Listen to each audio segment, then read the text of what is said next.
Hey everyone, welcome to Reddit Readout. Today we are checking out 2-sentence horror. Story 1.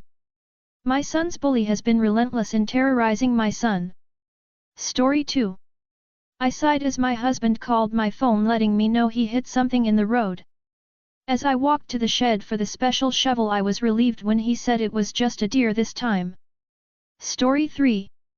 I voted for the legalization of the death and torture penalty after my daughter's brutal murder.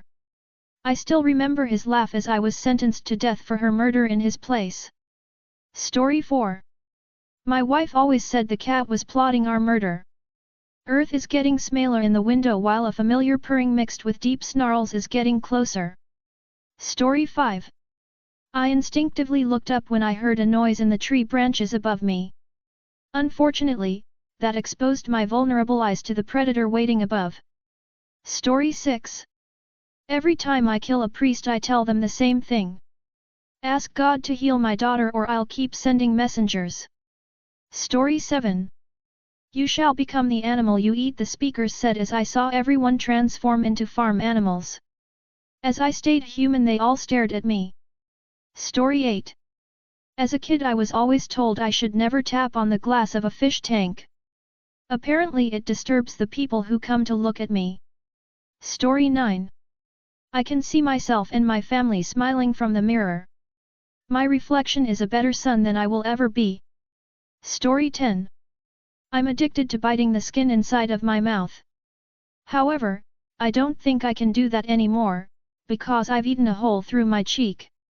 Story 11. My husband hunts for food since we live in a rural area and it's cheaper than groceries.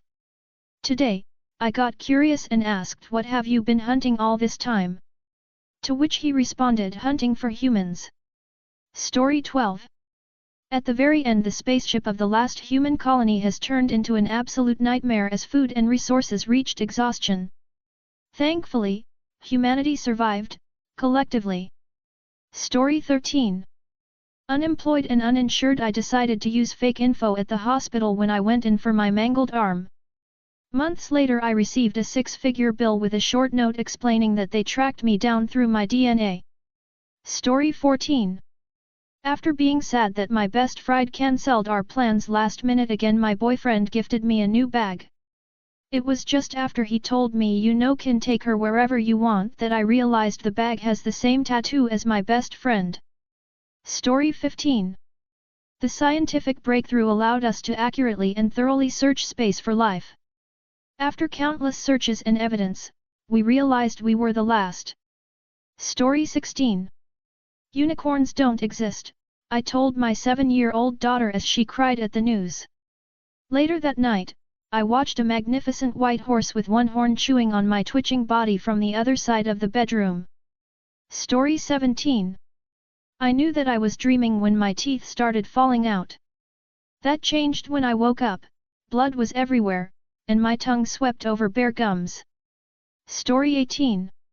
As the shovel hit the earth, the father whispered, "Resting, my dear."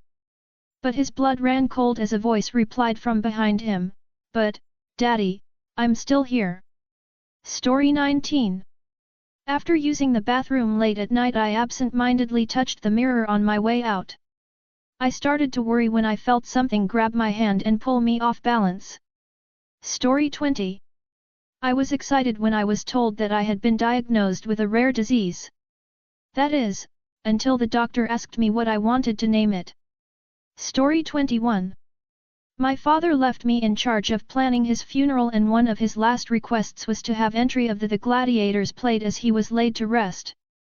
Being deaf, I had never heard the song before, so I didn't understand the looks of sheer horror and disgust from my family as his casket was lowered into the ground. Story 22. My dad was arachnophobic, but I never really understood why. I found it comforting that there was always a chance you had a little friend hanging out in your shoe. Story 23. I went to my neighbor's this morning to thank him for singing lullabies every night. His deep voice I could hear from his house always helped me avoiding insomnia. I was terrified when his wife told me he passed away before I moved here. Story 24. I suppose it might have been gimmicked, but every time I opened the book Waldo seemed to be in a different location. It took several more times before I noticed fewer other people on the pages, and what appeared to be newly dug graves in the background. Story 25. Robert had been accepted to join the police's Internet Predator Task Force. Robert was all too happy to get rid of the competition. Be the first to comment. Nobody's responded to this post yet. Add your thoughts and get the conversation going. Story 26. As the kidnapped teen pleaded for her life, major news outlets competed between themselves to bring the most expansive live coverage of the events. Such coverage even included live phone interviews with the kidnapper portraying him as a scorned lover, videos showing the positions in which the police officers were stationed in real time, and of course, images of the last time the girl would be seen alive. Story 27. I pressed the cold steel against my stomach. How much could it really hurt if I cut off my fat? Story 28. I followed the arrows for what must have been an hour, struggling to find my way. Just how big is this IKEA? I murmured as I heard the announcement that the store will be closing in 10 minutes. Story 29. After my son found that magic lamp, he wished I was alive again. I knew he was there, 6 feet above me, waiting to wish me back a third time. Story 30. Silent night, holy night. Please don't move. They hunt by sight. Don't look at the blood pooling under the tree. Or think about what happened to mommy. If only you'd been good this year. Santa Claus wouldn't be here. Story 31. This looks like the best Christmas tree in the lot, I told my wife as I reached through the branches to grip it properly. The prick in my finger didn't bother me until I heard the syringe clatter against the concrete. Be the first to comment. Nobody's responded to this post yet. Add your thoughts and get the conversation going. Story 32. I used to struggle to feed myself back when I was living paycheck to paycheck and my life was just insanely hard. But that's all in the past now that I've entered into a corporate marriage contract. Story 33. Everyone else was distracted by the huge iceberg that glided within inches of the ship. Only I saw the giant metallic sea bear gash a hole in the hull beneath the waterline with its razor-sharp knife-like claws. Story 34. Secret 603 allows anyone who knows it to render another human being comatose by looking in their eyes and blinking in the correct sequence. I propose we start teaching it to our field agents, as an alternative to our usual means of dealing with witnesses. Story 35. The surgeon said the operation was a complete success. We saved as much of your leg as possible. It might be the anesthetic still in my system, but I'm pretty sure I came in for a broken arm. Story 36. Christmas is my least favorite holiday because it reminds me that I'm alone. Halloween is my favorite holiday because it reminds me I'm never alone. Story 37. I raced to the half-frozen beach as fast as I could while my daughter's screams echoed in the air alongside the scent of salt and sulfur. By the time I arrived at the shore, the scaly, long-haired, sculpin-resembling fiend had my daughter in its grasp, and with a single screech it paralyzed me so I could only watch helplessly as it stole my baby girl away. Story 38. Inside. The craft was designed for a single occupant to observe the vast plains of the moon's surface in total isolation. So, what was trying to get inside? Story 39. I wish all my relatives would just die, I exclaimed to the genie. My face turned pale when the genie said, done, the human race is now extinct. Story 40. Today I witnessed someone get killed right in front of me in the street by what I think was a sniper. The weirdest part is that he was sprinting toward me, screaming, I'm your biggest fan. Just before his head exploded. Story 41. For injuring a pedestrian while driving under the influence, I sentence you to the new COD program, declared the judge, dismissing me before I could say anything. My questions were quickly answered when the cops dragged me into a room labeled, Compulsory Organ Donation Program. Story 42. I bring my Harley to a stop behind the bus. Why isn't the car behind me slowing down? Story 43.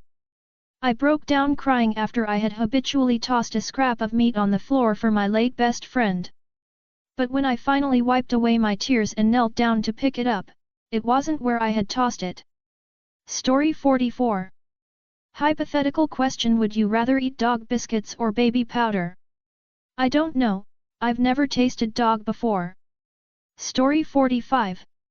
As my friend started convulsing, I made a desperate leap for his phone. Oh shit, it's dead! I shouted, my friend accepting his fate. Story 46. I've seen movies like this before. You're going to send 3 ghosts to convince me to love Christmas, but I'm not going to fall for it. Unfortunately, Mr. Scrooge, this year you'll only be visited by the first 2. Story 47. No no no, why do I always end up here is the last thing you cry out before you wake up.